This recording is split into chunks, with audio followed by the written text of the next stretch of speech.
And the D, as you know, stands for discussion, discovery, debate, discourse.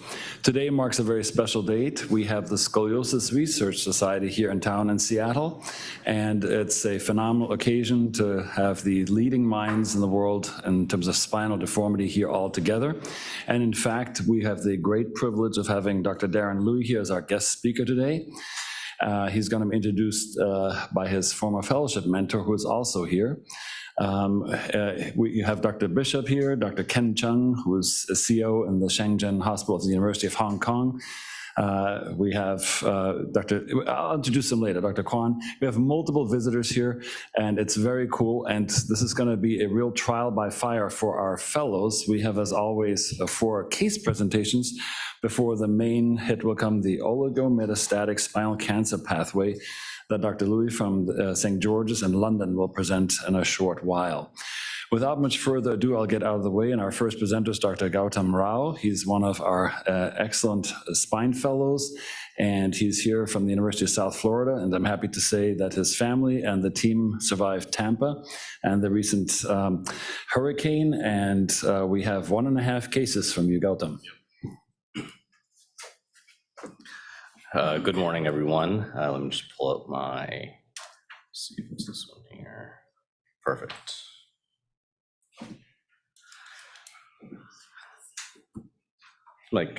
Case for the past few months, just a couple of cases looking at cancer in the spine. No disclosures are relevant. First patient, 72-year-old male. Only main complaint is 3 months of back pain, no weakness, no radiculopathy, no myelopathy. His past medical history is relevant just for AFib. No history of cancer diagnosis at this time. He presents with pain-limited hip flexor and knee flexor and knee extensor weakness. Otherwise, he is full strength without any long track signs or any other concerning factors. Here's his CT scan that we got before we saw him in clinic. As you can see here, there's a lytic lesion at the, I think, T7 vertebral body extending into that left pedicle. It looks like there's some canal involvement based on the CT scan.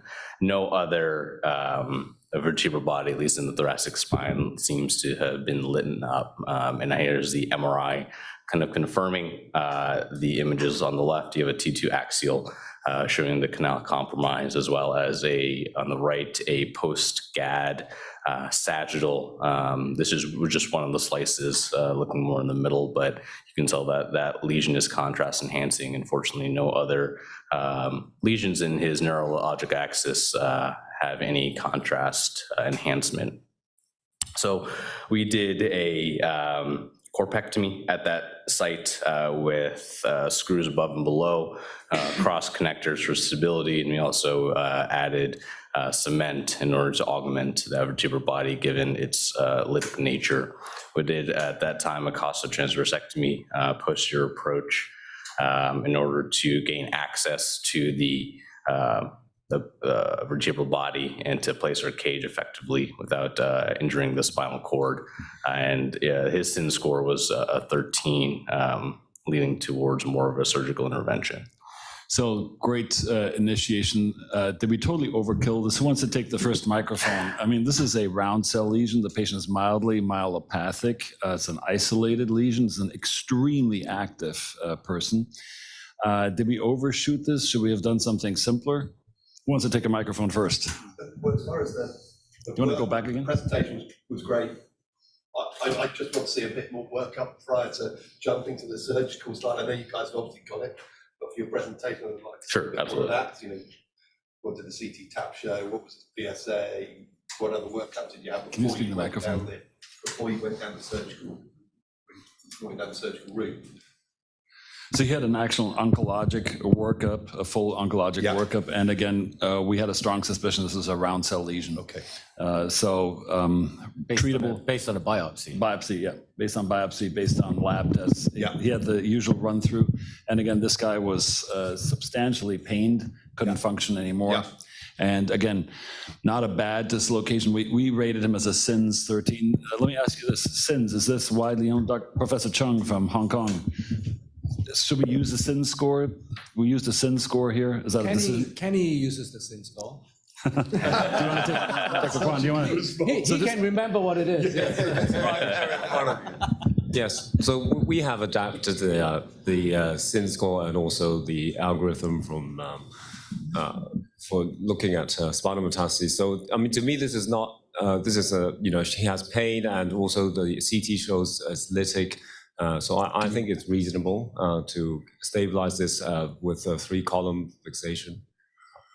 What about the degree of canal compromise? Does that may go one way or the other? Sure. I mean, looking at the MRI, you can see on the right that there is particular involvement, and there's no separation between the dura and also the lesion. So we would definitely want to separate that if we wanted to do, to make way for eventually the possibility of the SBRT for this patient. So. Stephanie, we have a surgeon here from Germany. Tell us your name again and where you're practicing. So I'm Stephanie Dapas, and I'm a German spine surgeon. And actually, my focus is on scoliosis and deformity surgery, so I don't really see a lot of oncology cases. So,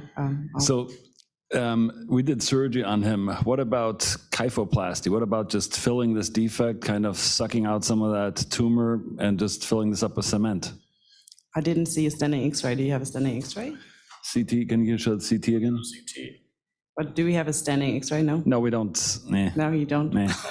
That's We what do I'd it like for to see. scoliosis, not for oncologic conditions. Yeah, Yes, for Dr. John. these cases, Jens, we talk about when we think about whether or not cement is going to work, it's not what I've learned over the years, it's not about filling a hole, but maybe stabilizing what is left of the vertebra. So actually what you're looking for is a good vertebroplasty of the remaining strut, rather than trying to fill a hole because of the danger of it leaking back. I know there are instruments out there that can prevent posterior leakage, so to speak, but I don't think there's enough strut to cement on its own. It's a good way to get anterior column stability. But it's a good way if you supplement anterior And stability. it depends what your eventual goal is, and that's, I'm sure Darren's going to talk a lot about that later. As to, this is an isolated lesion. Isolated lesion, yep. Single Full neural metastases in axis. a reasonably fit 72. Very active. Right at the beginning, I think you need to decide which branch you're going down. Are you going to go down an attempted curative pathway, or are we going palliative? So, Exactly. Is it? yeah, please, Metastatic. Dr. John. So I have a slightly different view. Yes. Just to add to this. I mean, being an isolated lesion without a prior history of any other tumors, I would be a little bit cautious in jumping in immediately for 2 reasons. First is, at least in our locality, and I suspect probably in some parts of the US is the same too, you can never completely exclude infection as a cause of this lesion. Tuberculous infection is known as the great mimicker. It can look like anything. So that's number. So I would at least like to see some blood results, whether the SAD rates are high CRP, white count, all that kind of stuff. So that would be the first point. The second point, if you look at the MRI, there is a slight worrying thing too, in the sense that the posterior part of that body is enhancing on the sagittal, which of course does make us a little bit worried that there's at least an inflammatory component, whether it's pus or granulation tissue or whatever. So something always to bear in mind. So that's the first point. The second point, in an isolated tumor of this type, I know it's actually breach of canal, is actually causing canal stenosis. I always think about doing a near complete excision. I mean, you cannot do a true en bloc, but getting very good oncological margins could make a difference at least in terms of local control. And the third is, of course, in an isolated lesion, if it's a hematological cancer, then you may want to do RT or chemo first before going into doing the surgery, bearing in mind that the neurology is not very bad, right? It's just a mild neurological. back pain. So we have a little bit of time to play with. So I would prefer a slightly more conservative approach. I would do a transpedicular biopsy, find out what it is first so that we can actually plan better, and probably maybe a more systematic workup as well. All right. So anybody in favor, Darren, I think you said that, Dr. Louis. So there's newer stuff out there where you can kind of put little jacks up there. I don't want to mention the product name necessarily because this is a CME part, and then fill that up with cement. Is that something that's tempting here? Because again, So in this particular case, I don't think that is a tempting option. I am familiar with that vertebral stent for a mechanical kyphoplasty, if I was to be generic, but I don't think it's an appropriate adjunct here. good. Okay. What else do you have for this case? That's all for this case. Yeah, we can just show something The only from other thing is whether or yesterday. not if you really had an oligometastatic case, would you use non-metallic implants to help your radio-oncologist? So we actually don't have those. This is my next question, actually. So we still don't have, we used a plastic cage. We use PMMA, which is radiopermeable. We put the crosslinks away from the main thing, but we still don't have graphite, carbon rods, screws, etc. Do you have those routinely? We have them routinely, and they are of a comparable price to a percutaneous screw for us. Yeah, it's several stratospheres above in the US. It's not even close. So So I didn't catch the histology. You said it's a round cell, it's I think it's Plasmacytoma. plasmacytoma. plasmacytoma. Correct. Plasmacytoma. That's the thing. Well, then, In which case, plasmacytoma is a cure, can be cured by radiotherapy, Yes. 25 fractions over 25 days. And but the funny thing about plasmacytoma is that often they need an open biopsy to get to that point. And it is a bit different than myeloma. But it's a very radiosensitive very tumor. radiosensitive. And Yeah. often And the that's bone soft. reconstitutes Yeah. afterwards. So Just actually takes you a may bit of not time. have And actually a TLSO brace. So Rod, go back a couple of years. So had a clear cell, sorry. So this is one of those things where I still think we have a disconnect. Can you reflect a little bit about our memories with our oncologists? We have a very large cancer center here, and kind of the complete different set of realities that we had with our oncologists. Yeah, I mean, in a case like this, I think, it's always, I agree. I think you want to do a pretty thorough workup.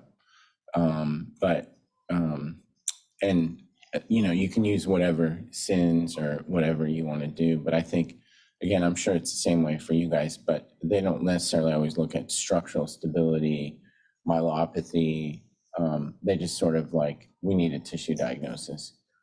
And so we've seen actually a lot of patients get radiated and then they just fall apart. They've got no, the surgeon isn't really involved in the decision making.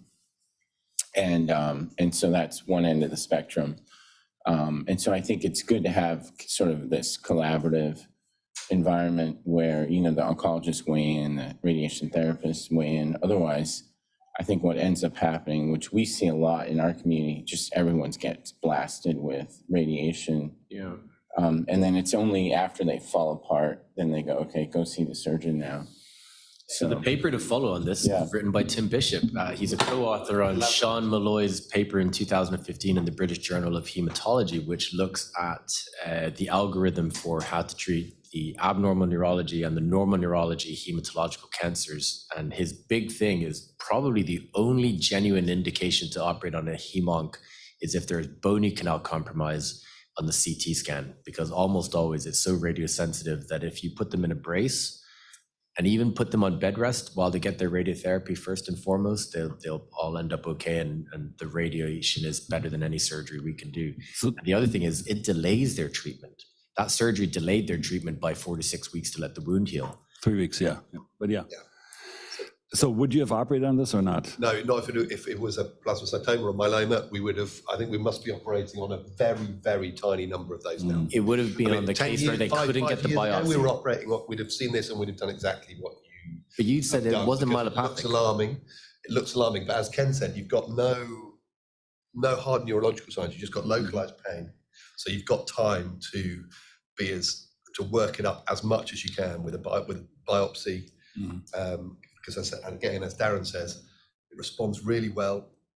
We're lucky enough to have a good connect between us and the oncologist. So if they then run into trouble, then you've tried to avoid surgery, and that's probably the group sometimes we do. Sean was really aggressive. Sean would treat patients that were myelopathic, but my kahunas aren't big enough for that. So in our hospital, we've actually instigated the multidisciplinary team assessment and on WhatsApp. So we have a 24-hour access to our radiation oncologists, to our radiologists, and the spine surgeons. So it's not just based, the SIN score is used to communicate. So we have a common language because some of our physicians, they don't understand stability of the spine. So that really helps a lot. Terrifies them. Yeah, but the decision-making is made with all of us involved. So every patient will go through the MDT And it's a either dynamic face-to-face. thing. It's not a decision and we're not changing our mind. It's a dynamic thing. And if you've got an MDT, Absolutely. a good bracing team, you can get it all together. And then, so our hit rate for operating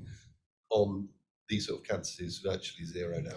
Yeah. So infection rate after surgery, over 30%. Dr. Mark Dekutowski talks about that, Darren. You said radiation first and then surgery. Of course, that's always a concern, but because we've very rarely had to go back into a plasmacytoma or a myeloma case, because almost automatically we're trying to avoid operating in hem-onc cases because of their high infection rates. I think this patient actually had a wound dehiscence. We had to actually take him back. Yeah, so in all honesty, he had a wound dehiscence, so his treatment was delayed by about 5 weeks or 6 weeks, but he's done quite well since then. Yeah, correct. So let's look at a case that is correlated. We had a nice little dinner, and we have to flash this a bit faster to get to the other cases. Do you want to take this? This is another gentleman, 54-year-old male with a history of non-Hodgkin's lymphoma. He presented to our clinic after getting, he had a T8 and T9 pathologic fracture that was treated with kyphoplasty at both levels and presented with worsening back pain, some gait instability, and mechanical back pain. So here are the first films that we have. On the left, you have a T2 sagittal looking at that compressed vertebral body, as well as the one above, and this is the correlate of the sagittal CT scan showing the cement with some ventral repulsion of the cement, again, just really causing mechanical instability and a lot of back pain as the main symptoms. So we did a similar case where we instrumented above and below and did a corpectomy at that level in order to give him more height and reduce the kyphosis that he had from the compression fracture. And interestingly, when we were in the case, we thought it was just cement, looks like cement, just based on the CT scans and x-rays that we got on all the cuts. But when we in there, we saw some metal. And this is that jack device that we were able to fish out on both sides. Interestingly, we took a look at all the pictures one more time, make sure we didn't miss anything, because how do you miss something that's so radiodense and loosened like that? But looking at the company's website for it, and it's an interesting device. Instead of using a balloon for the kyphos, they essentially put these devices in and then jack the vertebral body up and then inject cement. But I think that was causing him a lot of instability that he had underlying. So yeah, so this is one of those things. This was treated in an outside facility, and we were sent the patient as a failed kyphoplasty, and we got the CTs. He had a hot bone scan. He was a year out. He'd been radiated, everything, very large man, not braceable.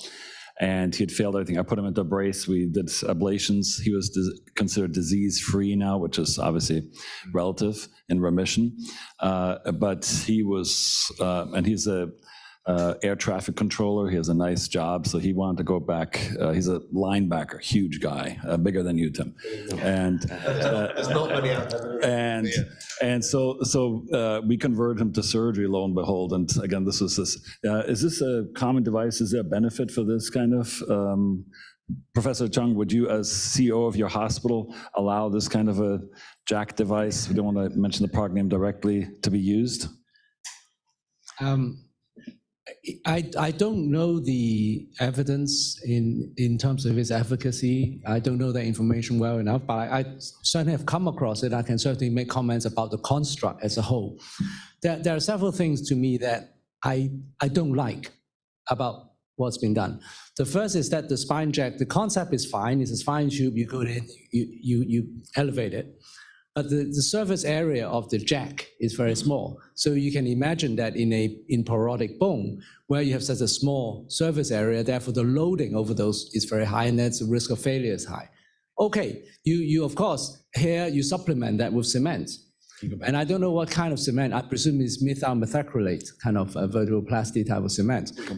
Now, these cements, and we did some work on this probably about 15 years ago now. Methyl methacrylate cement is toxic to bone. It's toxic to bone. The junction between the cement and the bone is actually not active. There is a fibrous layer.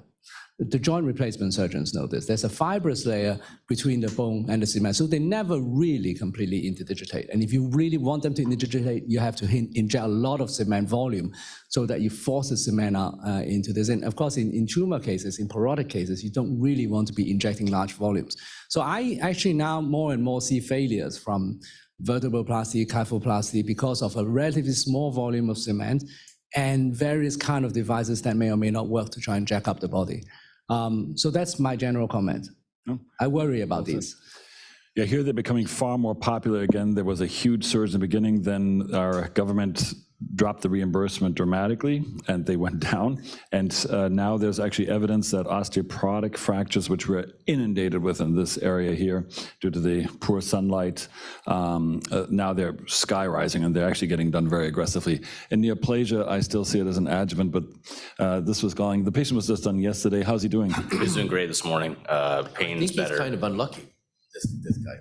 How so? In general, if you follow the algorithm and you have a pathological fracture from a hem-onc tumor, cement, and it goes very well, and in general, over 95% of the time, I think, gets rid of their pain and bone can still grow and reconstitute, because that's what happens in lymphoma. It definitely takes longer than myeloma, but plasmacytoma and lymphoma, they will take longer for bone to reconstitute. So I think a year out, the fact that you have evidence that he's in pain and there's instability due to the cleft fracture, and that is genuinely unlucky, I think.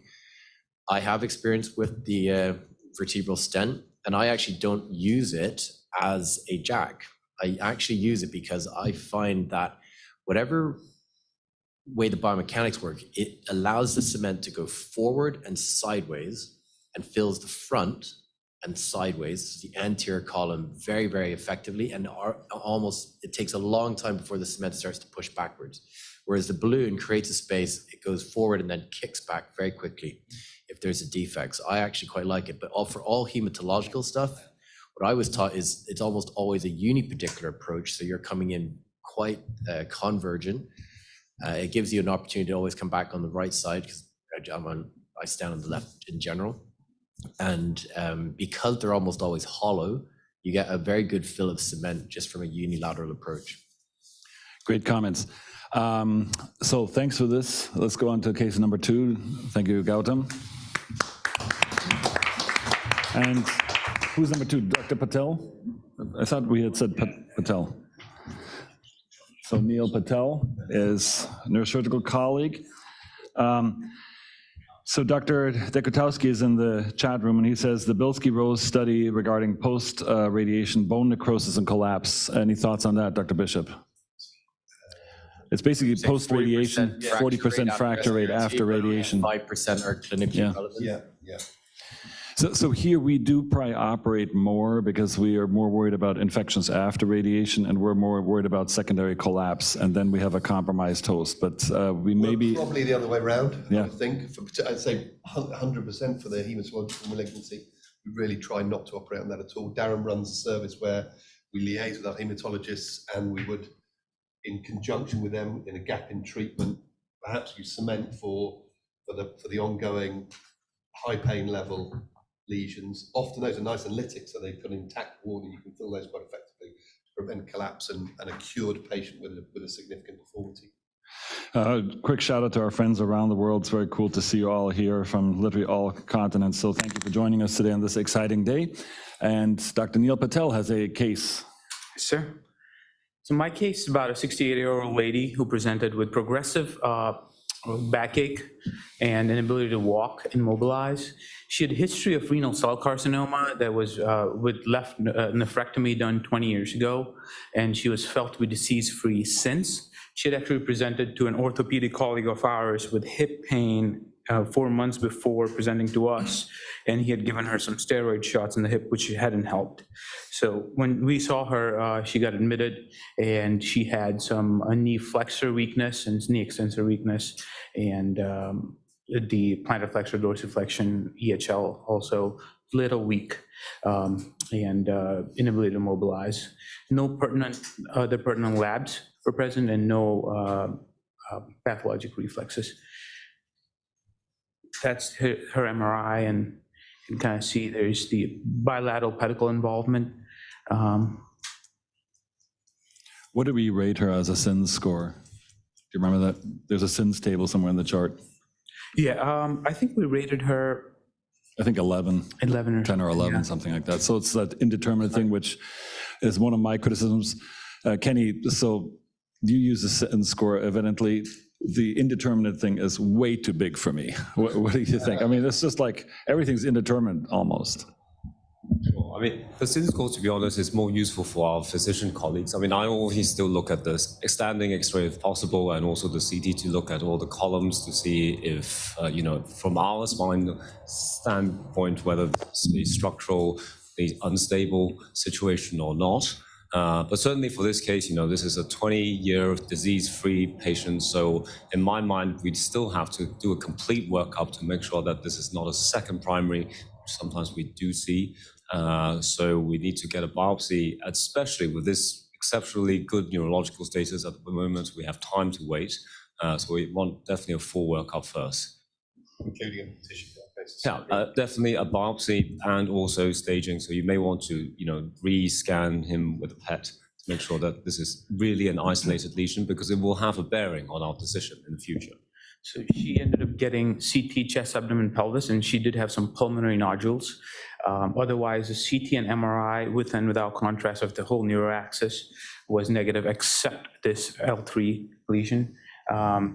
And in terms of prognosis, the pulmonary nodules, patients with pulmonary nodules and with no other metastasis do really well with renal cell carcinoma with 10-year survival and like 39% or something like that. So we felt pretty comfortable with her prognosis and with just a single lesion to pursue further workup.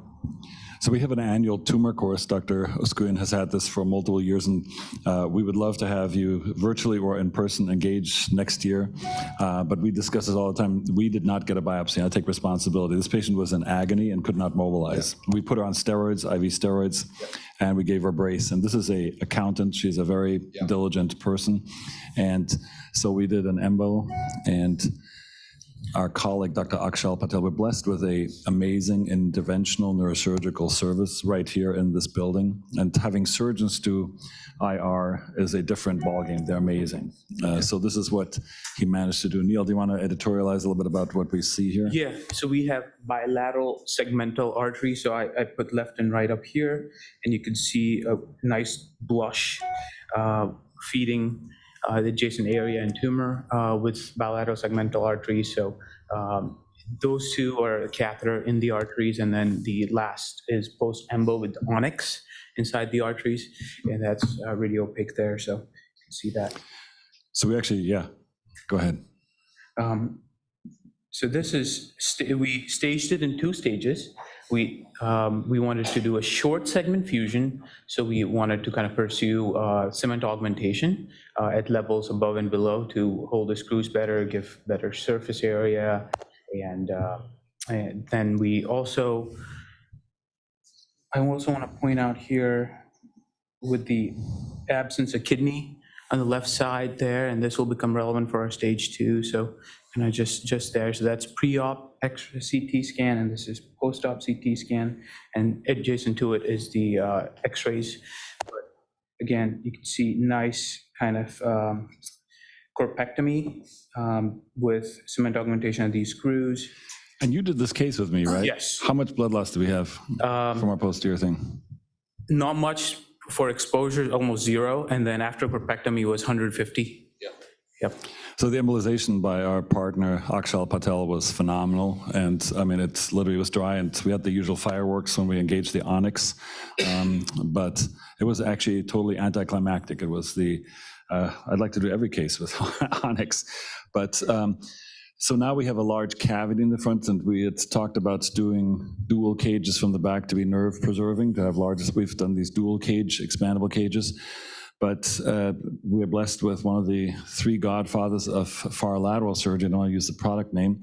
So I had a chat with my partner, Dr. Skuyan. And what are your thoughts on far lateral versus doing posterior cages? So the difficulty, I can use this one, yes. In this case, she'd had a nephrectomy, but it's a large gap, and she had a very large anterior incision, and we actually were contemplating whether we do kind of an open approach or just do a mini open. And I thought she'd be a good candidate for a mini lateral corpectomy.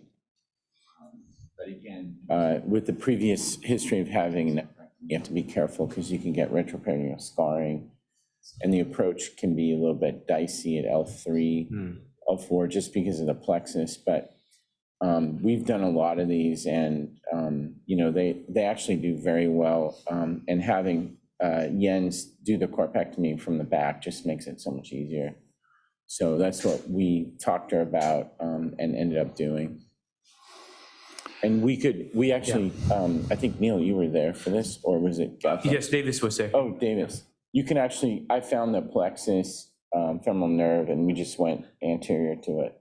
So I actually will go and find it and put my retractor just in front of it. So show us the final image, and then let's see. So the discussion points here are multiple. One of them is we had actually scheduled for a biopsy, and it was my decision that we basically just changed course because she was in significant distress, shall we say. So this is the final construct. And this is a titanium cage. There's a hypernephroma. It was confirmed to be hypernephroma. So we did an excisional biopsy. But is this too aggressive? Who wants to take the lead and criticize me? Darren? No, it's definitely well within the spectrum of care, and you've got a short construct in order to help a person who is independently mobile, and you want to keep it short rather than going down to L5 or lower. And so I think a 2-stage is absolutely perfect in its philosophy. What I think is taking a step back on this case and understanding that it's a solitary bony met with some pulmonary nodules, and therefore potentially maybe not so much a curative philosophy needs to be understood, but in someone like this who might be insured, certainly within the UK region, she might still be eligible for SBRT with her insurance or self-pay it. And if I had renal cell and a few pulmonary nodules, I would want as much clearance as Prof. Chung said for maximum local control. And therefore, what you've done to do sort of a dirty en bloc or a corpectomy, particularly renal cell, is a very good philosophy. We also use radiofrequency ablation in our approaches to help further create ablation and radical, because I think for her, the philosophy is, can I be as radical as possible for an oncological reason to operate, not just stability? So did we get enough, Dr. Bishop? Should we have gone for the... Looking at your post-op CT, you've got a really nice clearance of the neural elements from the back. You've shelled it right out to the front there. And from the oncology point of view, that's ideal. That gives them a good window to give the SBRT, clear the dural sac by a millimetre or two. Yeah. To clear everything away from there. And then because you've done such a radical debridement, I think I agree with Darren, and a one up, one down, you're going to need anterior column stability. So I think. Now we use the titanium cage there. So Rod and I always rip him. Why can't you put a plastic cage in here? I mean, you can. There's expandable P cages, but I just prefer the metal, and I think it doesn't really make a difference. Yeah, we'll have SBRT probably. We'll start. She's actually doing very well. If you want to go on rounds. She's eligible for SBRT? Yeah, most likely. Yeah. Yeah, but then that's brilliant. Because if she say she isn't, you've also done the best thing for her, because the recurrence rate of renal cell is quite high. Yeah.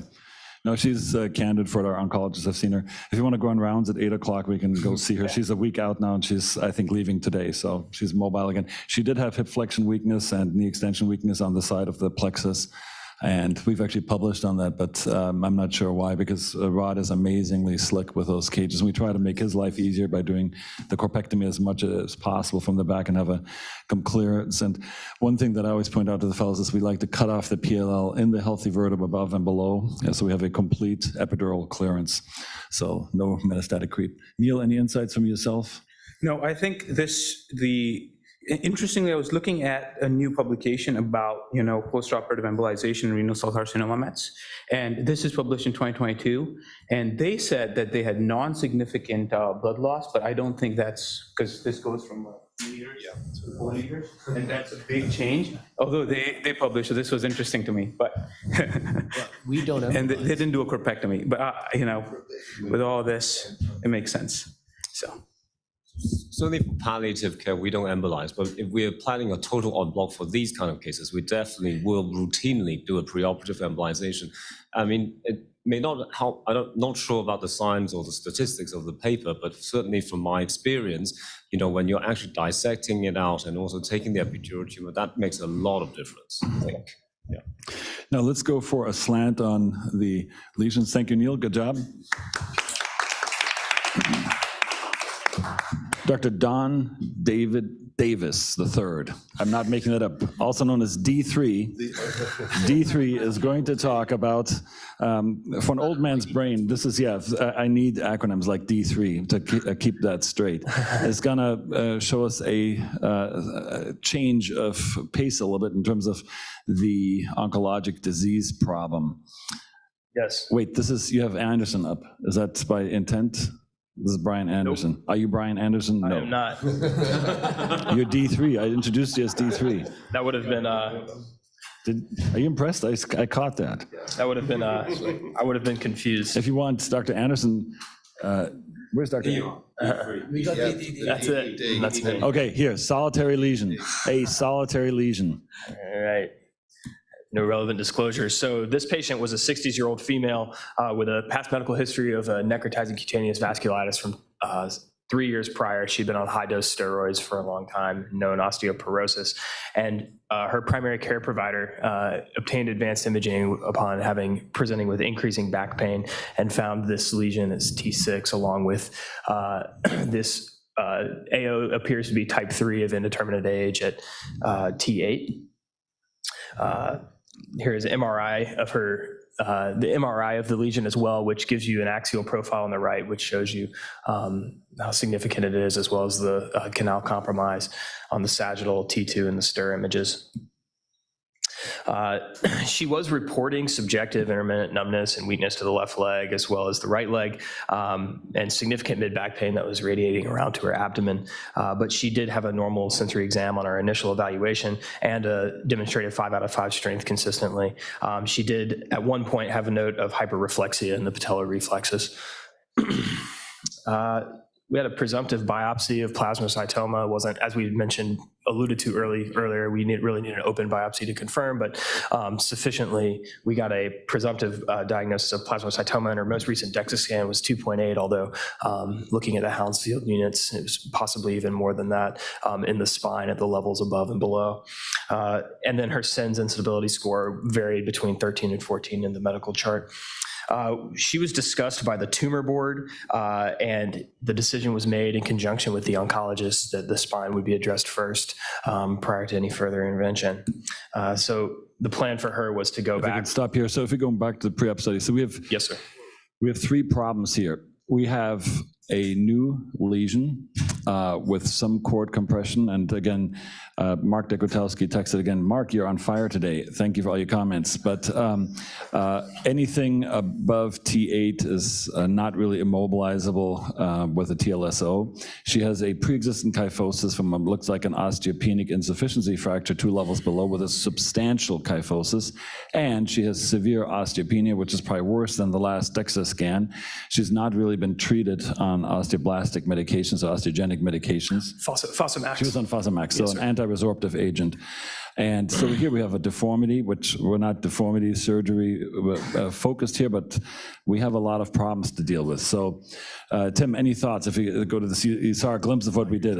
Should we be aggressive here? Can we solve all three things in one setting, or should we just focus on the tumor?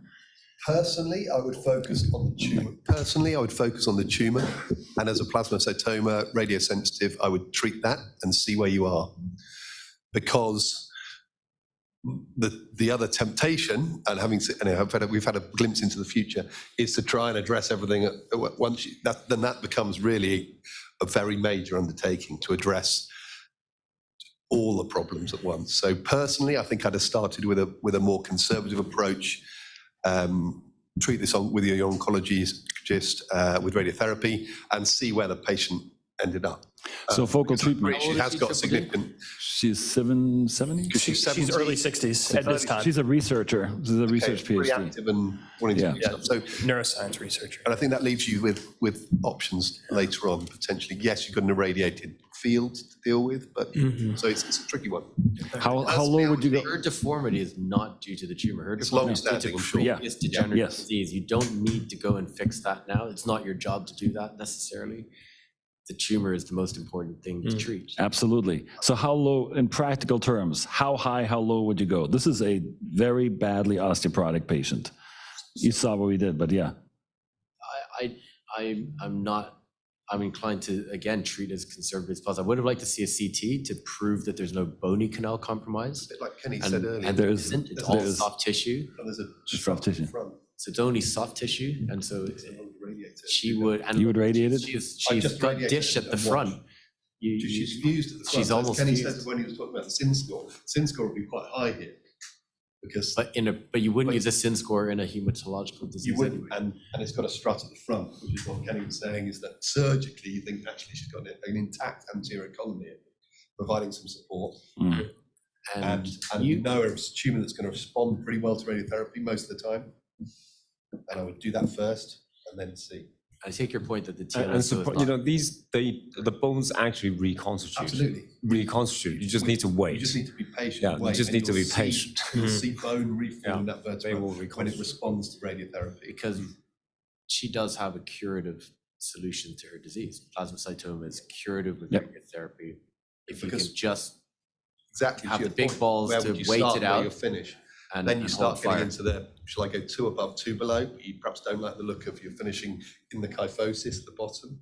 So then you're tempted to, and the bone's not very good. So then you've talked yourself into going to the thoracolumbar junction. Having said all that, we do have a word of caution, is that although they are very responsive to radiotherapy, the bone does reconstitute. But during radiotherapy, of course, we know that there is a risk of additional fractures. She already has a pathological fracture, so she may go on to neurological deterioration during radiotherapy. So these are the patients that you need to watch, and this decision in time should change. If the clinical situation changes. So the fact that all three of us is not going to operate at this point in time doesn't mean that we're ruling her out. We're back to the live WhatsApp group. Right. Exactly. Absolutely. We're very that's the blessed situation actually we're at in. George's. We have a orthotics team who will come around, scan the patient with their iPad, and we will have a robotically milled brace CTLSO within 24 hours. I can assure you that a CTLSO in her would have led to abrasions because she's actually very thin, as you can probably see. Because I brace everybody and we have only off the shelf because they're already $2,000 here. Our braces off the shelf are $2,000. We don't have orthotists anymore here. We have off the shelf braces. So for myeloma and hemonc, we custom make all their braces. That's wild. Professor Chung. So let me offer something slightly different to this very conservative group. Thank goodness you're a good friend. You're a very good friend. No, I agree. I think the first point is a correct one. I think the main issue is the plasmacytoma, and we should aim to treat that first. If premorbid, she was actually living with her kyphosis, then we shouldn't really be thinking about anything correcting it. So I think that's absolutely correct. And I would do the same. The only other thing that I might suggest, and it really depends on her clinically too, is to put in percutaneous screws, just to strut across that, stop her from getting pain while she's having radiotherapy, and then with the aim of removing those perc screws, 6 months later when the bone reconstitutes. All right. Apologize if it's a dumb question for you guys, but just to be clear, in the setting of if her thoracic myelopathy was more clear, other than just kind of this vague hyperreflexia potentially, in a more apparent thoracic myelopathy, would you change your answer in your conservative, obviously? And, Yes. and then what levels would you pick? Then it gets tricky. That's the reason. The reason it's going to get tricky, which is why I would have been more conservative to start with, because it gets a hard decision now. You've got osteoporosis, kyphosis.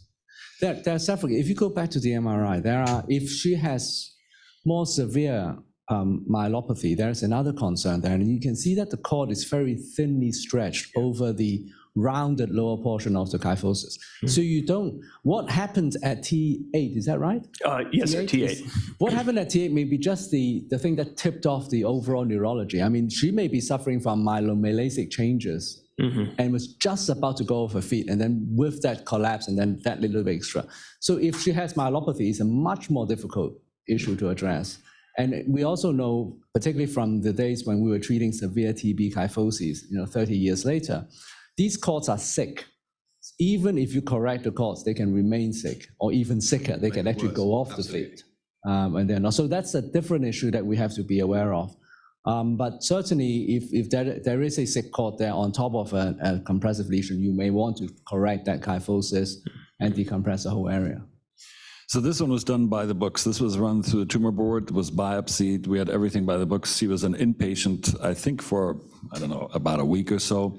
And she's a neurosciences researcher. She is a PhD at UW. So we made a very collective decision to approach her surgically, and I think D3 showed it earlier.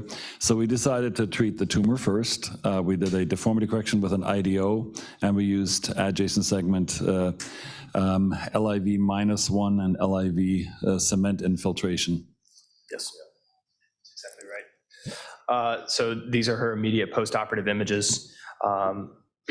Let's see, this video here, you can notice her BMI was alluded to as being 20, so her right-sided hardware was very prominent. She actually fused well, and she already had a little bit of anterior fusion, as we alluded to, but she fused well, and she did very well, other than a few wound debridements in the early post-operative period.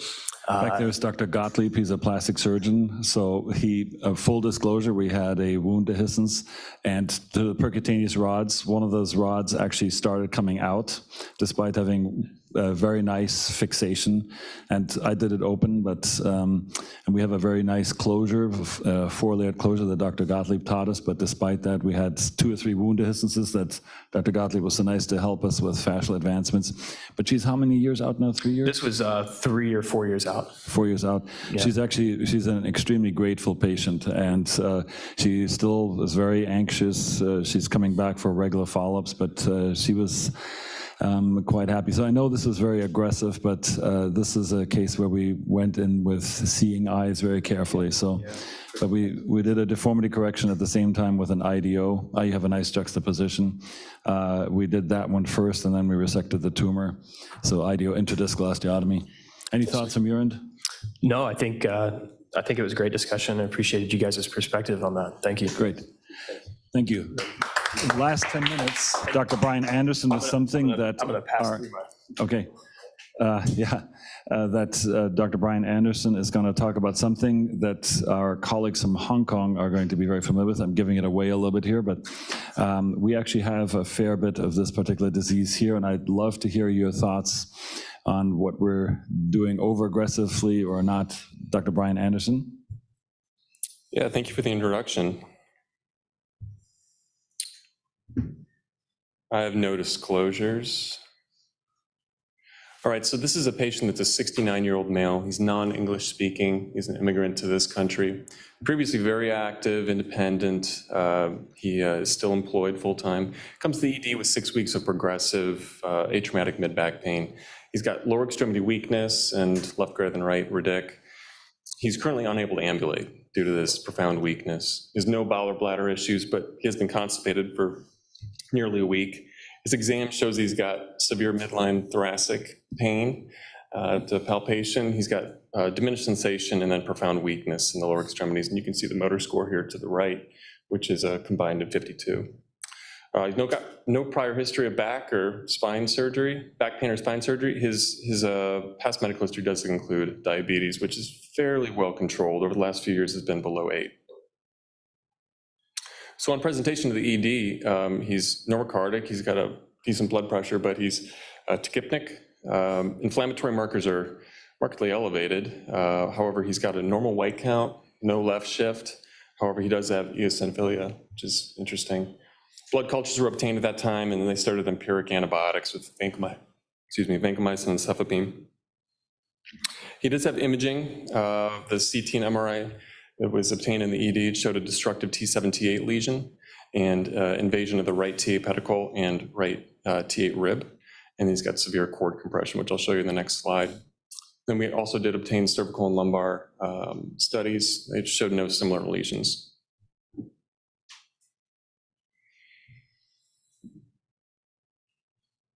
So you can see here he has nearly 3-column involvement. He's got some fluid in the posterior elements, but he's got a large lesion in the front that invades the surrounding soft tissues, large edematous pattern. So in summary, this is a 69-year-old gentleman, 6-week history of progressive thoracic back pain, and now severe bilateral lower extremity weakness. We graded him as a T6 ASC, motor score 52. He has spasticity, and he's got the imaging demonstrating this T7 to T8 destructive lesion, which is consistent with infection. So shall we spill the beans? This is TB. Several years ago, I was a grateful guest to the University of Hong Kong, and Professor Chung and his colleagues were incredibly kind and generous to me, and I always so appreciate the hospitality, but I was wowed, because here there were several people from the US and the UK also talking about back pain and what we do here and there, and they showed us the most incredible cases of TB.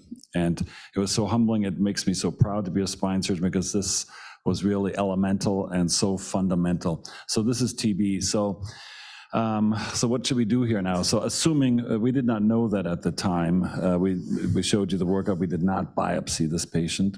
This patient was paraparetic. Frustratingly, I think, Brian, this patient was followed in an outside facility, an outside medical system for several months. Yeah, right? it was approaching 2 months. I think it was around 6 weeks, but it was... They had these images, and they allowed the patient to deteriorate. It came with everything, rib pain, sent him home. I think he was on outside ER 3 times, and they sent him home with Tylenol. And again, he's not English speaking. I hope that was not a factor, but I can't rule that out. And clarify the time frame of that neurological dysfunction. How long? Yeah, so I believe, based on documentation, it's been going on for about 6 to 8 weeks, and he was doing quite well with the initial presentation. His motor score was somewhere around 95, but over the past week, he became profoundly weak in the lower extremities. So we have a non-acute or subacute loss of ambulatory function. It's an ASC, so there's a preservation. I think, did he have an anal sphincter and did an overflow bladder? He did, yeah. He was bowel and bladder. So it's severely compromised. So what should we do now? Who wants to take the lead? Dr. Kwan, Dr. Chung, who wants to take the lead? What should we do here? We have 5 minutes. Ask him to talk. He says he doesn't want to talk. Because he knows I can talk for half an hour on this topic. That'd be the time for Dr. Liu to talk. Well, I think the first point to make is that it does look fairly typical of infection. If we go back to the CT or an MR, in the sense that this is affecting the disc space more than the body, and it seems to be going up and down. So that's more typical of infection than tumors. Again, you can never completely exclude tumors, and with that in mind. The other thing that is also typical on the imaging is that they have these bridging, what do you call those? When they bridge across the disc space, and they strip the periosteum, and it looks like that at the front. So that's the pus bridging over. That is also kind of more suggestive of infection. So this is very typical of infection. Now, in our locality in Hong Kong, and we published on this, only 50% are TB. The other 50% are osteogenic myelitis, with all kinds of other organisms, Staph aureus, epidermidis, and so on. So we would prefer a bacteriologic diagnosis. There are some countries, India, mainland, and I don't know what's the incidence of different bacteria here, TB is always assumed until proven otherwise. And some countries would go straight ahead to treat this as TB. So that's the bacteriological part. But I would say, if there is an opportunity, maybe a needle biopsy, or because that's neurology, at least when you open up the patient, we should definitely be doing biopsies. One of the classical teaching from Hong Kong is not only biopsy for culture, you also take the cells for PCR because that's more sensitive. Sometimes cultures don't get organism count is low. And also, of course, do staining as well as histology to look for if it's TB. You see these caseating granulomas and so on. If you go to your surgical options, I think there's one thing I really want to emphasize here. Never, ever do a laminectomy alone. This is critically important. In tuberculosis or any infection, the predominant column that is destroyed is the anterior column. If you remove the posterior column, you in essence stabilize the spine and the neurology will deteriorate. It's actually, and we see this time and time again, in those people who are not very experienced with treating infections, they do, neurology, we'll do a laminectomy, patient deteriorates. So never ever do that when you see that the anterior column is destroyed. All the other options are okay. You can potentially treat them conservatively. We know that from the MRC trials that were carried out in Hong Kong and around the world 20, 30 years ago now, that these different options will work. But surgical option number 3, because the predominant infection is anterior with destruction of the bone anteriorly, if you remove the infective focus as much as possible by doing a debridement, and then, of course, reconstruct that column as well as to stabilize it, you are more likely to get a higher incidence of fusion, better correction of the kyphosis, and in terms of maintenance of the kyphotic correction in the long term, that is also better. So my preference would be to do number 3. In the old days, we would go to the front, the so-called classical Hong Kong operation, anterior debridement and spinal fusion. But nowadays, I think with the advances of surgical techniques where we can easily go from the back to a costal transversectomy approach, put in a cage, as well as to stabilize from the back, is probably just a better operation to do because of the stability issues that we can get from just doing it all from the back. I want to just credit the University of Hong Kong because the art of corpectomy and costal transversectomy came from Hong Kong. So I want to just acknowledge that world contribution. Why don't you go ahead because we are running out of time? Yeah, sure. So we did do a laminectomy, but with a 3-column reconstruction as well. So the surgery was uncomplicated. EPL was 600. And you can see here we went T7 to T9 with laminectomy. We did a partial corpectomy at 7 and 8. We used 2x expandable cages, and then we did a instrumentation from T5 to T10. So all of our cultures, which there was a multitude of them, were negative with the exception of Mycobacterium tuberculosis, which we did use PCR testing as well as smear. This patient is, I believe, about 4 to 6 weeks out now.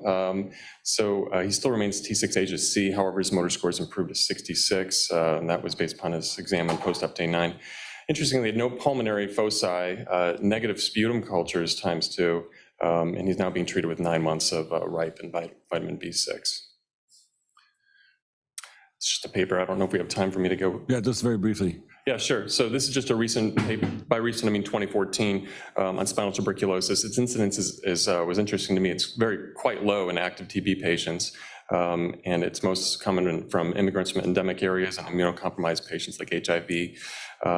Typically, you'll see some vertebral body edema, and it can progress all the way to osteolysis with kyphosis, dynamic instability. And you can see this just wide edema pattern on your imaging. Diagnosis is not imaging, it's for sure culture.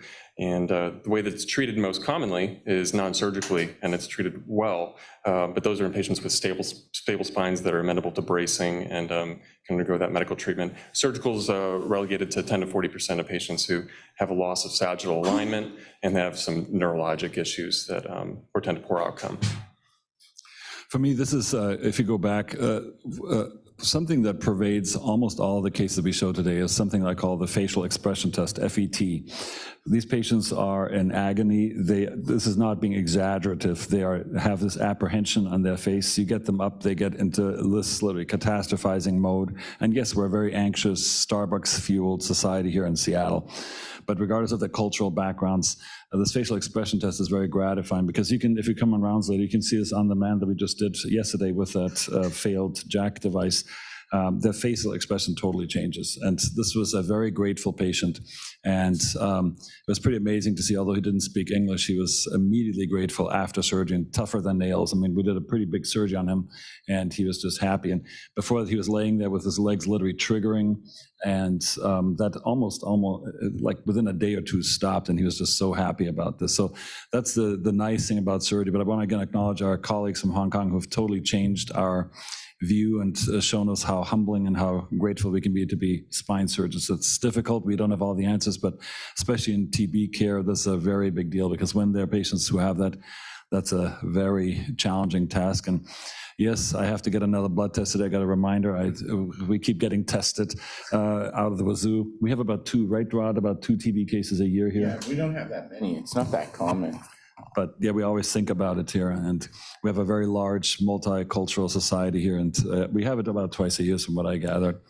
The reason I asked about the speed at which it became neurologically compromised is from there's a Hong Kong paper that said people who had neurological deficit, even up to 2 years for TB, they will improve. It's the pyogenic ones that cause the sudden deterioration, and it's irreversible. So once you have that bit of information, it really strengthens your argument to go down the operative decompression route and deformity correction. This is a very important point because there were clearly multiple missed opportunities. I had to point fingers, but it was kind of almost callous to see the outside management. I mean, Tylenol, and a patient was clearly neurologically compromised, got Tylenol and reassurance to do some. But before they went down that route, we would still try and treat TB pharmacologically, you know, as long as he wasn't becoming paralyzed. Of course. We would have put him into brace. That's okay. We would have biopsied They obviously him, didn't even do the biopsy to get to that point. That's maybe the clinically. Unfortunately, at the outside facility, you didn't get any kind of treatment, let alone diagnosis of TB. Yep, Tylenol. Yeah. Doesn't work that well for TB. It's a great honor to have our guest speaker, Darren Louis, here, but I asked, since we have the great honor of having Professor Kenneth Chung here to give the introductions. Professor Chung is the past president of this Scoliosis Research Society, and he also has a connection that he'll dwell on with Dr. Louis, our guest speaker today, and so it's cool to have Professor Chung here and to give this introduction. Thanks for coming this morning. Well, first of all, thank you, Jens, for the opportunity to visit all of you here. It's tremendous. I've followed some of the videos on the Seattle Science Foundation. Somehow I get them in my email. I don't know why. Maybe Jens just send them to everybody who's on his email list. And I've always enjoyed them. So it's tremendous that now I actually see my own face on the YouTube channel. How wonderful! So thank you for the invitation. But what I would like to introduce is, of course, Mr. Darren Louis, I should say. Actually, the most important thing about him is that he was a spine fellow in Hong Kong with us. And everybody who's done a spine fellowship in Hong Kong knows that they will become famous, always, and sometimes, if they're lucky, also rich. And I think that Darren is now both. So that's the most important introduction. Other than that, he actually is working as a consultant spine surgeon at St. George's Hospital, which is a major teaching hospital in South London. And he is a spine surgeon with an interest in deformity, but really tackling all aspects of spine surgery.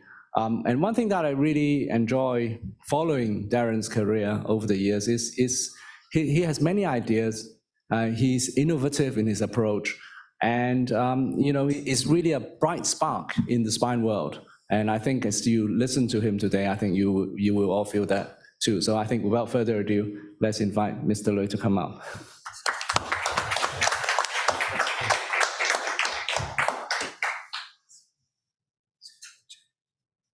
Well, those words are far too kind. And what I would say is I am rich with friends, but maybe not. Brian, you may have to. Oh, yeah, here we go.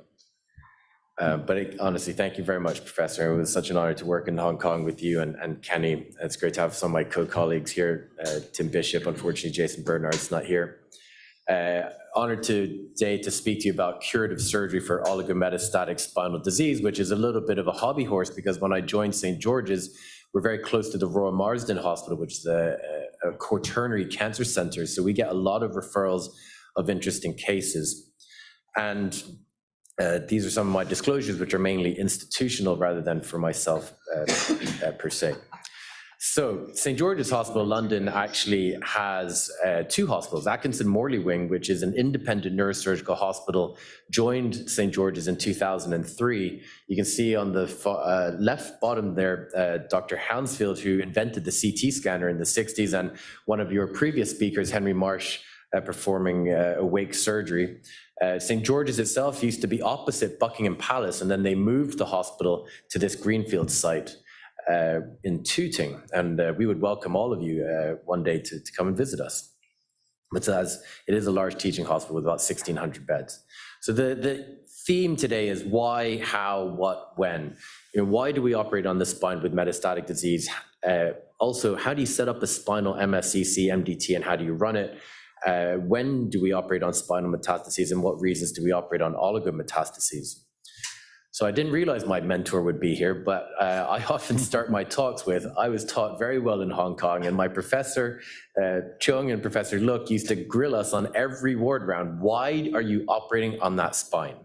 And the answer was always three things in this order. Is there neurological deficit? Is there pain from instability? And is there deformity or deformity about to ensue? There is a question mark as to, there may be another reason, but essentially this is the titrated down essence of White and Punjabi's definition of the spine, which you all know and had to memorize for your exams. But here's the other reason to operate on the spine. There is an oncological principle to operate on the spine. And Enneking got this right with sarcoma, and it's a common orthopedic trait. And we look to get Enneking appropriate or even Enneking inappropriate surgery, if possible, for our patients to improve prognosis. And that's the key to the rest of this talk. Now, in the NHS in the UK, we divide the country into hub and spoke networks. And this is a mandatory, complex organization of systems and hospitals. And we are down here in the southwest of London, and it extends really all the way down to Brighton, although we don't encroach on their patch. These are different than the primary bone centers. There are 5 primary bone cancer centers, and there is no competition, so to speak, if a patient rocks up at your hospital. If you're identified as a primary tumor, you get rid of it, you send it to the experts so they maintain a high volume of that disease. We don't try and take that on. This is my region with several district general hospitals. If you have an MSCC or a spine cancer, it bypasses your hospital. It comes to us. We look after it, we do the MDT on it, we maintain a high volume, and therefore the education around that remains at a high level. And in fact, we are paid by the NHS £60,000 to run an MDT and £180 per patient to discuss that patient. So we are a network provided, reviewed, and auditable system. The diagnosis is imaging driven. There must be an MDT decision within 1 week for pain and within 24 hours or sooner for a neurological deficit. That is mandatory. And this is led by a clinical nurse specialist or coordinator, because we have found that once you have a coordinator specifically for cancer, you will improve your pathway to treatment. And we showed that we improved our time to surgery and our time to radiotherapy by more than half, simply by having a coordinator, because the registrar was in A&E or operating, or the consultant wasn't available. You have to have someone there ready to go. And if you build it, they will come. We're near the Marsden, of course, and every year the number of non-MSCC and MSCC patients is increasing. We're seeing almost 1,000 patients a year, at least to discuss. And some of the complex spine stuff, whilst it might be scoliosis, is also someone who may have had a history of cancer but has degenerative disease, and how do you treat that? So the numbers are there, and you need the volume from an education point of view as well, I believe. So what do you need and where do you get them? We're mandated to have 2 clinical nurse specialists. I would say not all hospitals have that. We rarely have 2 at any one time. You need spinal surgeons, oncologists, hematology, radio-oncology, radiologists, anesthetic pain, clinical psychology, physiotherapy, and we have all of these people sitting in our MDT, and Teams has made this an easier option. When do we operate on spinal metastases?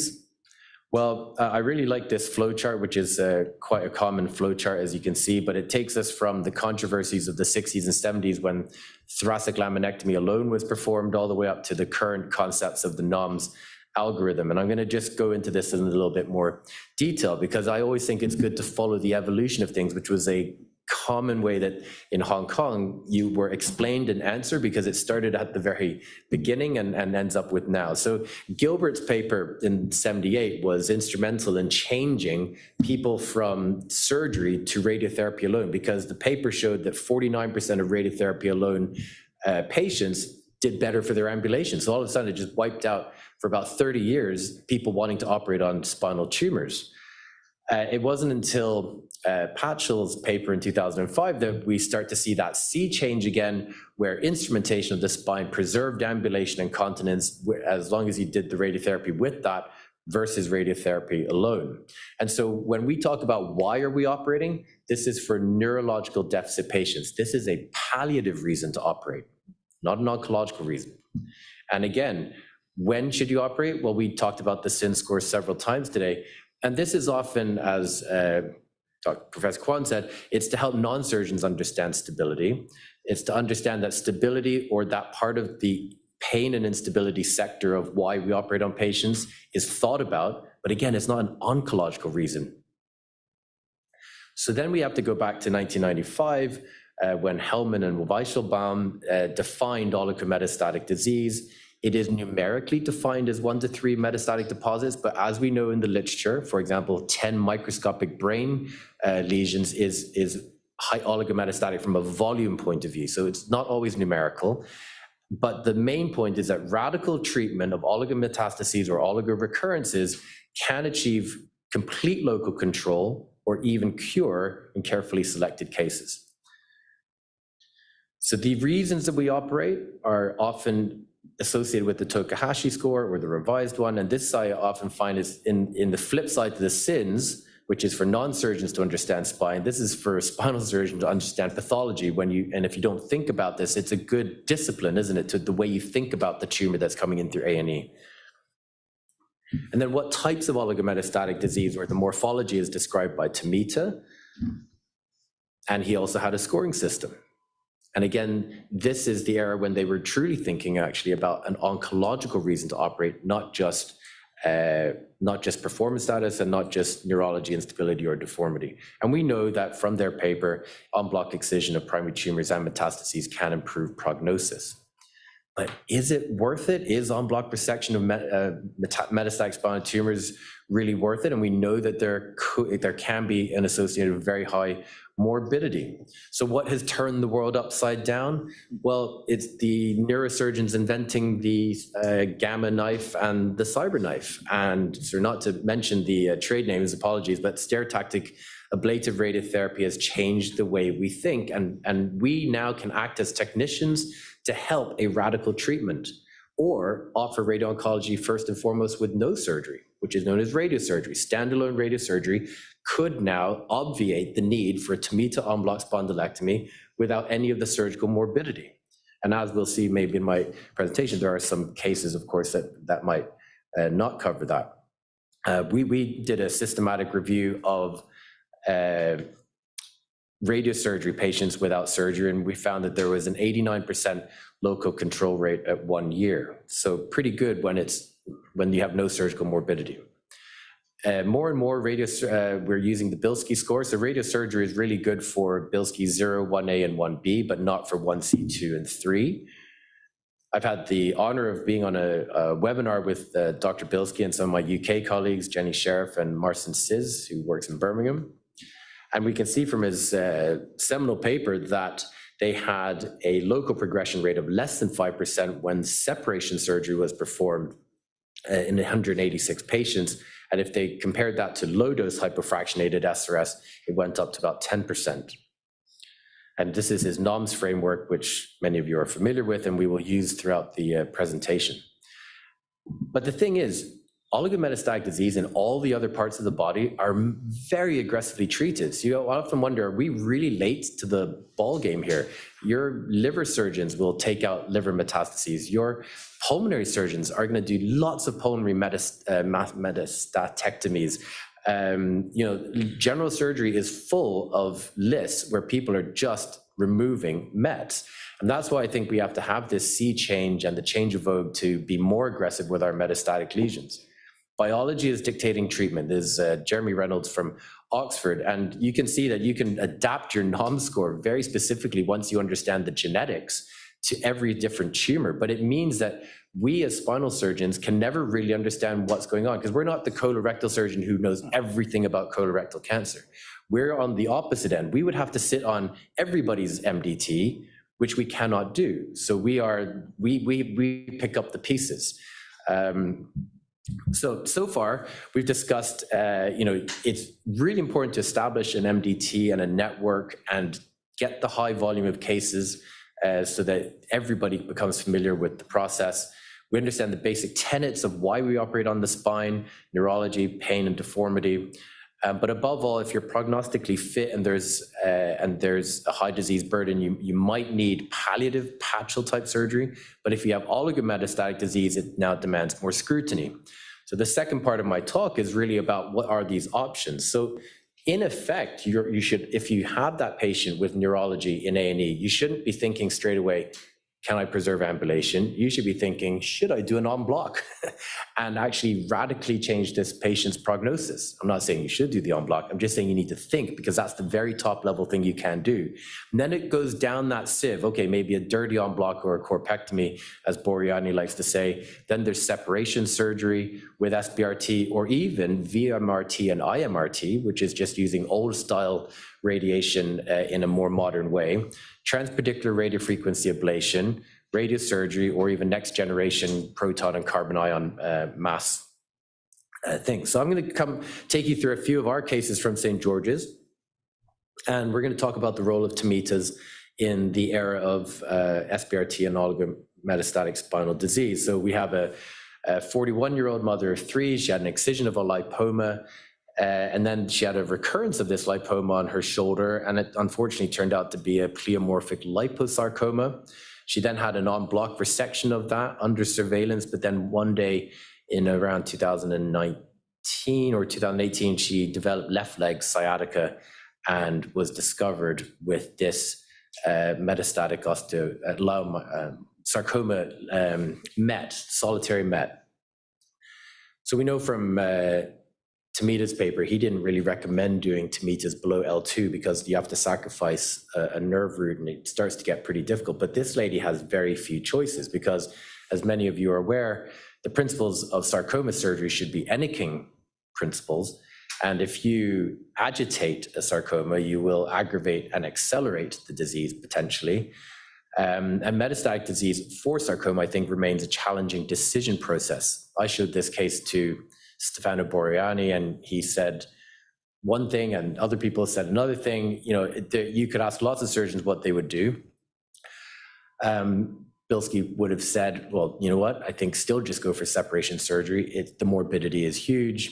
We fell on the side that actually we wanted to be more aggressive. So we thought, how could we do a tamita en bloc for this lady? And it took a lot of planning.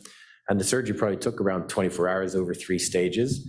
But what we did was take a 3D model of the spine because we knew we wanted to use carbon screws, which can be unforgiving. And so by planning a custom-made plate as well as the screws to match the rods, we were able to completely align the cadence of the screws perfectly so that we could just drop the rods in, knowing, because as many of you used carbon before, that last bit where you're putting the rods and you're like, oh my God, nothing is lining up. But we made sure that the model helped us line it all up. And you can see the S1 screws are actually divergent to avoid the S1. And then we performed the case and we put our screws in. I actually use radiofrequency ablation a lot. So I ablated the pedicles so that when I cut them, I'm not spilling sarcoma cells, which are alive. And then I use a navigated bone scalpel to excise the entire posterior elements.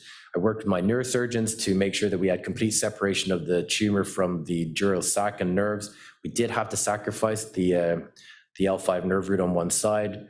And, I mean, this looks simple, but it took us a long time to actually just remove that entire posterior element in one piece. And then we went round to the front, and that wasn't easy when the vascular surgeon hit the iliac, and we lost about 1,500 mils of blood in about 3 minutes. But, we got there and we did a traditional Tomita approach where we cut L4 and S1 rather than doing discectomies to ensure a better margin.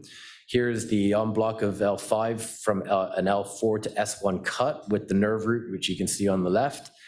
And then we used an expandable peak cage because we knew she'd already been passed for SBRT. And this is what you get when you try and plan SBRT on the DRRs. And she had the SBRT delivered, and she was completely disease-free at 8 months, but unfortunately had secondary metastases to her liver after that, and then didn't last more than a year. And you can argue, was that the right thing to do for this lady? We've had cases of separation surgery for sarcomas where they died in months because it was aggravated. Here's case 2, KJ, 52-year-old female. She was a non-white lady, had HIV, had Kaposi sarcoma, and her radiation caused a massive fibrosis. So she already had major complications from radiotherapy in the past, had what we thought was a T6 to 9 oligometastatic lesion, or was it a primary lung invading the spine? Difficult to know.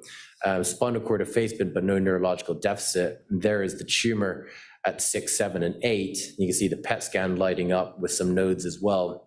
And the oncologists were saying, well, we can't deliver anything. She has a 100% mortality rate with less than 6 months to live, guaranteed, unless you can do something radical, because we cannot deliver any treatment to her in a radical sense. There's my colleague, Mr. Bishop, and Mr.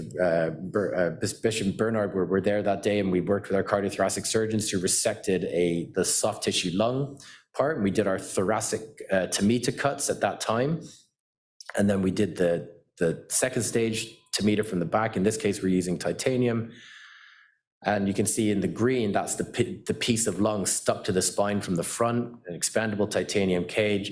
And at the time, we felt that a third rod at the back would give some stability and act as a sort of a lamina to protect that area. And we had good margins, and she survived more than 2 years, but she was an unusual character in that she never went for any of her chemotherapy or any treatment whatsoever and ran away. But she wasn't a suitable candidate for any other radical treatment, and she did quite well. So then there is the dirty en bloc, as Boryani likes to say. We wrote this up as a case report as anterior separation surgery.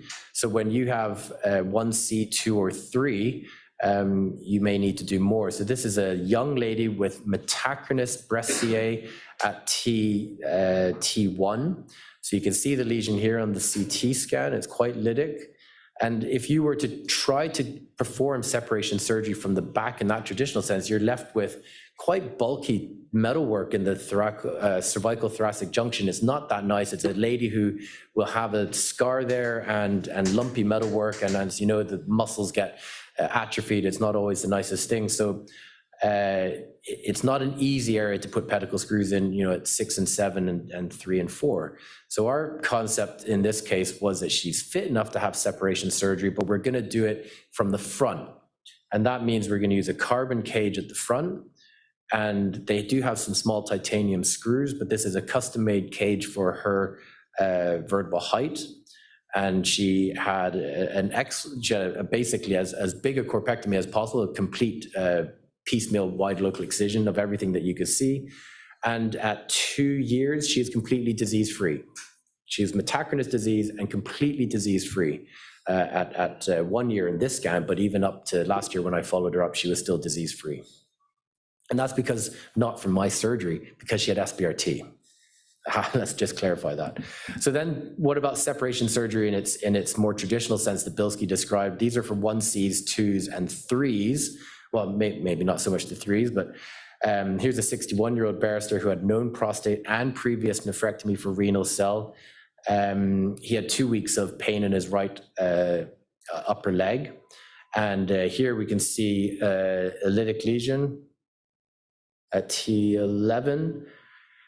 And he had been told that he might have some lymphadenopathy. So his SBRT MDT in another institution denied him SBRT. So we were actually thinking, oh, maybe if we want total control of this, we should be doing an en bloc. But we rescanned him, and I think the benefits of an MDT are that we repeated everything because the morbidity of an en bloc is large, and actually our repeat scans and PET and MRI of the whole body showed no lymphadenopathy and that he did have solitary disease. So we then said, right, you're actually suitable for separation surgery. So we did our separation surgery, and the last time I spoke to him was this scan is 18 months ago, but we spoke to him last year. He was climbing a mountain in Greece, and he's disease-free as well. Not because of my surgery, I acted as the technician so that our very, very clever radio-oncologist could give him the right treatment for complete radical control. So you've heard me speak a little bit about radiofrequency ablation. This is a technique which I have adapted because it is licensed for use to give superior pain relief when doing kyphoplasty, because it takes out the basivertebral nerve. But if you look into those papers, it also allows for local control because it is an ablative process. So we've been utilizing this as well. Here's a 36-year-old gentleman with a large neuroendocrine carcinoma of the esophageal CA who had a complete resection, robotic esophagectomy, and low thoracic back pain. He essentially has metachronous oligometastatic disease, and therefore he was eligible. This middle picture is the radiofrequency ablation probe. So prior to putting in the cement, we ablate the tumor first. And so what you're doing is cooking the tumor from the inside out, whereas your radiotherapy works from the outside in. So we believe that hopefully in time we'll show that there is a compounding benefit to these patients. And they go on to have cement. Here's his one-day post-op MRI. And he has carbon instrumentation and a good separation surgery. He left after 5 days, which is of course much less morbid than even considering a TMT, and he had good local control at 1 year. So radiofrequency ablation alone, this is a lady who is only 29, but she has synchronous oligometastatic disease. And in the NHS, synchronous disease is not permitted to have SBRT. It must be metachronous because they're meant to have a better prognosis. However, you may go to the SBRT board and argue the case for that patient, but if they say no, it's a no. Now, they could pay for it, but again, it's extremely expensive. So this lady who had synchronous disease, we were asked by oncology to get a biopsy. So I asked if the oncologist, would we be permitted to ablate this at the same time? We ablated it, and there's the ablation probes, and then we fill it with, we didn't even fill it with cement, we just ablated it and did the biopsy. And 4 months later, and following another 4 months for that, complete remission of her disease. Her breast cancer is under control. She's got no known sites of disease now at 1 year following her initial diagnosis at Index. Here's a lady with metachronous metastatic disease, and whilst not numerically oligometastatic, was volumetrically oligometastatic. And the reason I show this one is because I always do my sequence like this. I biopsy the left, I RFA the left. I biopsy the right, I RFA the right, and then I rebiopsy. And this gives me 4 biopsies in which the histopathologist will do a light microscopy analysis for necrosis. And if you look prior to any RFA, there's 25% necrosis. Once I've blasted it and I measure it from, and I take a biopsy from the other side, about 5% has increased in its necrosis. And then after the RFA, I'm getting an immediate 60% necrosis and 70% on when I've done both sides. And that's just the immediate pathology. You remember from your USMLEs that when you look at cardiac, after cardiac infarction, it takes a long time for all of that process to really be visible. So this as an immediate response is great to see. And here's a plasmacytoma, because we've had a few hemonc cases today. She had an L5 lesion, received her 25 fractions of radical radiotherapy, but she developed back pain, a PET scan was done, and it was still lighting up. So she's got refractory disease. That's quite rare. And so we decided that we're not just going to deal with the pain here, because we have an opportunity to do something radical. We've used a vertebral stent, but it's not the stent that's important. I use the stent because it helps me inject the cement better. I'm not aiming to restore that asymmetric scoliosis. It's the radiofrequency ablation that made her PET CT negative 1 year later. So she now has her curative plasmacytoma therapy because we've gone for an ablation. So what's beyond SBRT, as many of you will know and have access to? SBRT is a photon, and therefore as that will pass through the tumor and out the other side, therefore potentially injuring other tissue. If you use protons, it has mass. So your physicist will be able to calculate the energy required to get it to stop right inside the tumor. And for those who have lots of money, carbon ion is 12 times heavier than a proton, and you will have, you're not going to get 12 times more kill, but you'll have a higher kill rate for the tumor. So here's an interesting case, particularly for my neurosurgical colleague. We had a 10-year-old boy who came into A&E with weakness of his left arm and beginning to have an unsteady gait, posterior neck pain without a history of trauma, and a larger left pupil than the right and some reduced power. And here is his imaging. And that's not a nice looking lesion. Many people will immediately recognize this differential diagnosis as chordoma, but to unblock this in a 10-year-old with transmandibular, even if you could think about endoscopic stuff, I think is going to be very difficult. And we've got a boy going off his legs. Do we have time to get him to the primary tumor center? Maybe. And he's not completely paralyzed. But we didn't take that decision. We said, I think we can deal with this here, and we don't think he's going to get the en bloc. So as an MDT, we decided go ahead and plan the surgery. So he had an MRI with contrast. He had his angiography to look at the verts. They were intact. It's quite a lot of bony disease and lytic lesions. And they, not that they were thinking of a NOMS framework, but he had a posterior decompression for his neurology because there was a requirement to do that first. And then he had an anterior debulking a day later. And then he went to Jacksonville. The NHS paid for him to go to Jacksonville, USA because they had proton beam. So he essentially has had separation surgery with post-adjuvant proton beam radiotherapy. And they had complete control of his disease. But he's been left with a very bad deformity with a kyphosis. So he came back to us, and it wasn't really flexible under image intensifier. We tried him in a halo, and he progressive neurology in that halo. And so we thought we now have to do something. We tried for 6 months not to do anything. So the reason you see us X-raying his fibula, as some of you may guess, is because we're going to use those in a child where we don't want to use instrumentation. And the PET scan, although is often quiescent for chordoma, is an important part of the workup, just to make sure if we are going to do anything with a multidisciplinary team of ENT, oncology, and plastics, should we be removing any bits of chordoma that might still be alive? Fortunately, none was there, and we didn't have to go chasing vertebral artery dissections or anything like that. And so we use a titanium cage to open the kyphosis. We take vascularized fibula. Here's the fibula with a little, and you can see the little peg to help it sit inside the spine.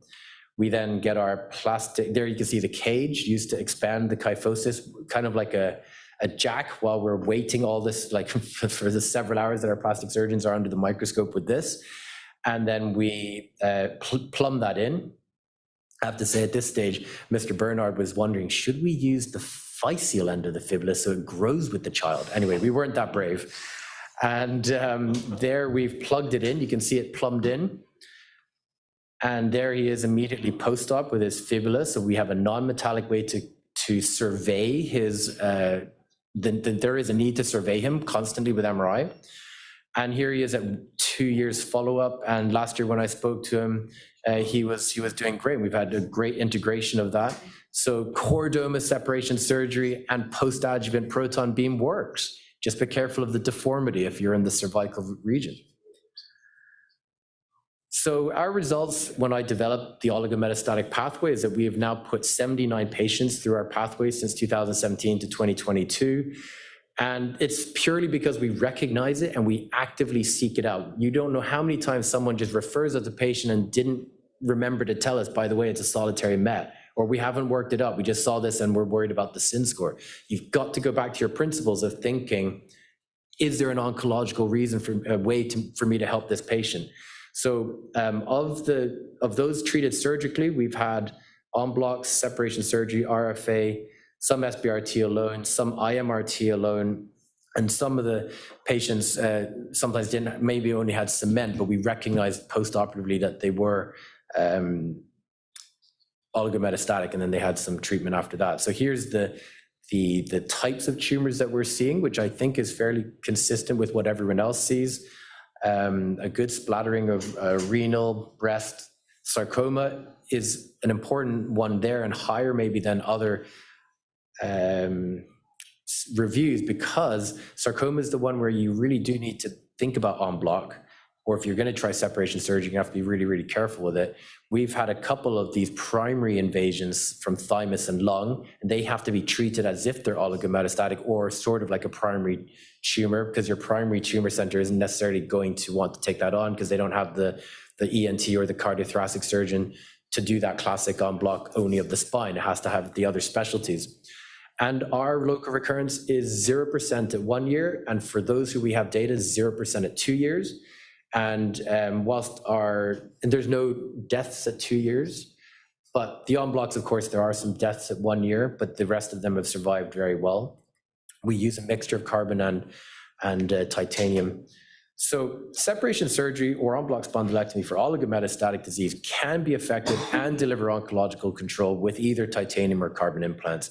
There's no real difference in our data on that. Survivorship with separation surgery is 100% at 12 months. And for those who we've studied at 2 years, the local recurrence so far is 0% at 12 months, and with the limited numbers at 48 months, and some even 3 or 4 years. The infection rates are slightly higher with titanium, and the prognosis is similar for carbon and titanium, but we know there are advantages to our radio-oncologists when they plan. So we go back to my original questions. Why do we operate on the spine? We've heard from my mentor that it was neurological deficit, pain from instability, deformity, but now you must think about an oncological anything reason to operate. Set up a spinal MDT, it's really important. When do you operate on the spine? It's not just palliative patchal reasons, and it's not just a SINS reason. And then what reasons do we operate on the oligometastatic spine? Are all the different types of surgery that you can do. So simply recognizing that it exists helps you build that into your pathway. Try to avoid palliative patchal surgery for the patient who walks into A&E or ER. Separation surgery is for sure less morbid than en bloc, but both remain an important part of your armamentarium. I would consider using radiofrequency ablation as a new and relatively novel technique where SBRT can't be used, and even in it may be a good adjunct, but definitely more research needs to be done here. But to the title of my talk, I do believe that curative surgery for oligometastatic spinal disease may in fact be possible for some of your patients. Thank you. Darren, so glad to have you here, and that was an absolutely astounding lecture. Congratulations on this accomplishment. And I'll want to have Dr. Oskuyan. He has to run. He is starting a scoliosis case. Maybe take the lead, just as he is out the door almost. No, I mean, I think, Darren, that was really cool to see all that technology you guys are using for, treating metastatic disease. In the US, it's kind of interesting. We have all these, everybody in Seattle, like these larger cities, there's these radiation treatment centers everywhere. And it's, and I think, having these focused centers is probably the way to go. And there's so much competition to get patients to come to your center that a lot of times, and it's not just our system, it's a lot of systems, there's, patients get radiated and then they come see you. So it's like the opposite. There isn't really a good system in place. But I think, peak using all this technology is a game changer in terms of, being able to radiate these patients after surgery. Ironically, in the US, it seems to be going the opposite way, where they get radiated first and then they see the surgeons. And we're not even really in that decision-making process a lot of the times. Well, maybe you can sell the MDT more than the surgery. You say, come to our center, you're going to get a multidisciplinary decision, and we might even help save you from surgery if you come to our center. So let me ask you a question. So thanks, Rod. I know he has to run down to the OR. So longer-term survival also means bone healing. So in oligometastatic disease, that's a really big deal. And we have these newer implants where we can't even see whether they break or not. So what do you do for bone healing in these patients? How does that work?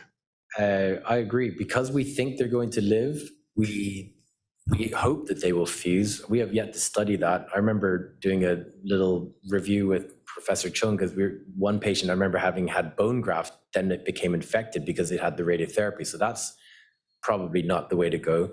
It also depends. If you're doing separation surgery and you can leave one column and one pedicle with facets above and below, you might be able to use a osteogenic commercial product that can be put onto that area, or osteoductive. You're certainly not going to use BMP because that's a no-go for tumor side, but there are some other shorter peptide chains that might be effective, but let's watch this space. If you have nothing posteriorly, then you've got nothing posteriorly. You are relying on your stabilization only. But you're right, we need to study this more because we think they're going to live, and therefore we would love to see fusion if possible, but otherwise you better have a good rigid construct that can last the test of time. And in your more radical surgical approaches, what kind of infection rates, what kind of soft tissue dehiscences do you have? How do you kind of rate the invasiveness of the surgery with the soft tissue complications? Like I showed two cases where I had to take them back. We've been good so far. We have very low infection rates. We've had one lady with a 2-week perioperative Staph aureus infection after separation surgery. None of our en blocs have had an infection. We have, with one of the en blocs, had a lung start filling up with some CSF probably, and that we went back in to make sure that that was closed off where the root was needed to be properly tied off. I use an antibiotic-laden calcium sulfate mixture, and that elutes the antibiotic. We put Vancomycin, and that elutes the antibiotic over 4 weeks. So I know that when my patients go for their radiotherapy, they've got antibiotics leaking into their surgical area for 4 weeks.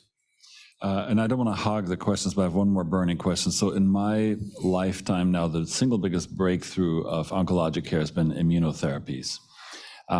Is there any kind of a timeline, like for chemotherapy and radiation therapy, we usually wait for 3 weeks here, and we use non-resorbable sutures and very diligent closures, but when do you start those immunotherapies? Is there kind of that same carence or time delay period in there?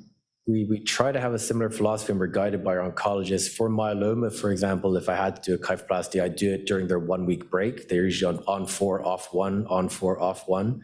If other people are on immunotherapy, we definitely want them off for at least 5 days, because often this is relatively elective. Emergencies are different, and we'll wait till the wounds have healed. We'll close with a monocryle, subcuticular, but we'll also add in a running mattress, nylon, which stays in for 3 months. Yeah. All right, so any other questions? We have to otherwise close. We're off the live programming, but that was outstanding. Shall we conclude, or do you want a question? Then take the microphone. Take the microphone. Yes. D3. That was awesome. Thanks so much. For my somewhat naive experience in spine tumors, especially when you're talking about curative surgery, when you're doing the biopsies and the pre-procedure planning, protecting the path in terms of your surgical excision, like in my orthopedic training in sarcoma management, you want the tumor surgeon to do the biopsy because you want to excise the path. How are you applying that to your spine surgery? It's a great question, and the fact is you don't have to be as explicit unless it's sarcoma. Okay. If you have a renal cell carcinoma, there are millions of renal cell carcinoma cells floating around your bloodstream all the time. Like they don't have the adhesion integrin molecules that a sarcoma has that just latch on and seed. So that's why you can do a dirty en bloc for a renal cell. You can take as much away, piecemeal. You can't do that with sarcoma. So if you know that it's metastatic sarcoma, because you usually do know it's come from a sarcoma surgeon to you, then you usually don't have to, you won't have had to do the biopsy. We haven't had a case where we went in and found, oh my goodness, this isn't actually sarcoma, it's a different met. And that hasn't happened to us yet, but it is part of the work. I mean, that is the right way to think. It shows you've had the right training, because it's not how urgently I operate, but how urgently I work the patient up. And then that's a good philosophy, but with other types of adenocarcinomas, you don't have to be as diligent with excising any sort of biopsy tracts. Thank you. One more final question from me. So we had a very vibrant discussion about our cases today, and there was always the pat answer of let's get a biopsy and wait. Nowadays with immunologic testing and all the various protein testings, our biopsy results take 5 days plus to get back. The days of our oncologists coming in is going like, this is metastatic renal cell, they're over. I mean, we're getting nothing tangible until almost a week out. And it can be longer. We warn patients nowadays. I have no idea when. So does this change your treatment sometimes when you have ill patients? The massive benefit of the MDT has been earlier presentation. So when I started, every Friday or Saturday, you get a phone call with someone going off their legs. We seem to have shifted that back now. So it actually buys you that time to get a little bit more work up. So you can go in with all the information. And that's been the other huge, but my life has changed over the last 10 years dramatically on that front. Whereas having to make emergency, really difficult decisions like the ones you've had to make, it really looks like the cause threatened, there's lots of pain. It's just shifted that whole thing 2 weeks down the line to let you get your biopsy and get all the information together. Well, we have to conclude, but thank you, Darren. Thank you. All right. And can we take a group picture? Thank you. Thank you. That was really outstanding.